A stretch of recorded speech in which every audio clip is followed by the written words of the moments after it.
আর বঙ্গ সংবাদের পক্ষ থেকে সমস্ত দর্শককে প্রজাতন্ত্র দিবসের অনেক অনেক শুভেচ্ছা। আসুন আমরা জেনে নেই প্রজাতন্ত্র দিবস কেন পালিত হয়।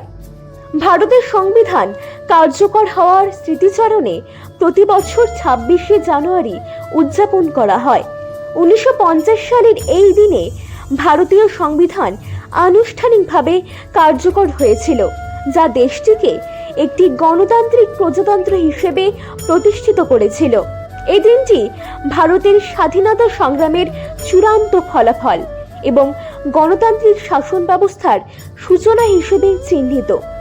1947 সালে স্বাধীনতা অর্জনের পর ভারত একটি স্থায়ী সংবিধান রচনার কাজ শুরু করে। 1950 সালের 26শে জানুয়ারি এই সংবিধান কার্যকর হয় এবং ভারত একটি সার্বভৌম গণতান্ত্রিক প্রজাতন্ত্র হিসেবে প্রতিষ্ঠিত হয়।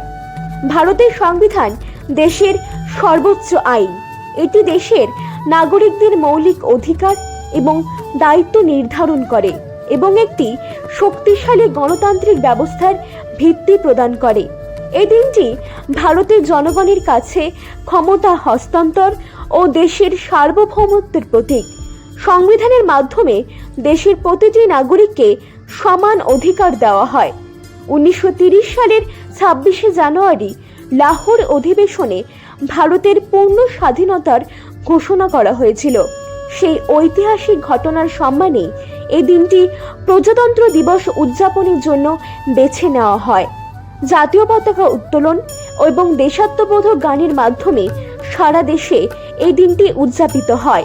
প্রজাতন্ত্র দিবস ভারতীয়দের জন্য তাদের গণতান্ত্রিক অধিকারের উদযাপন এবং সংবিধানের সম্মানের প্রদর্শনের একটি গুরুত্বপূর্ণ দিন।